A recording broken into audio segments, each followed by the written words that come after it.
సహజంగా పిల్లలకు ఏదైనా పని చెయ్యొద్దు అని చెప్పినప్పుడు వారిలో ఒక రకమైన ప్రతిఘటన మొదలవుతుంది.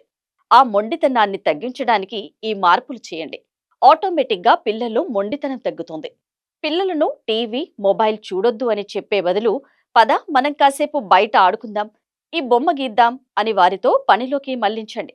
ఏదైనా వద్దు అనకుండా అది ఎందుకు వద్దో దానికి తగ్గ చిన్న ఉదాహరణతో చెప్పండి. ఇప్పుడు ఐస్ క్రీం తింటే గొంతు నొప్పి వస్తుంది, అప్పుడు మనం పార్కుకు వెళ్ళలేం కదా అని ఇలా చెప్పి చూడండి. నువ్వు ఇప్పుడు హోంవర్క్ చేస్తావా లేక స్నానం చేస్తావా అని అడగండి. దీనివల్ల స్వయంగా నిర్ణయం తీసుకున్నామన్న తృప్తితో పని పూర్తి చేస్తారు.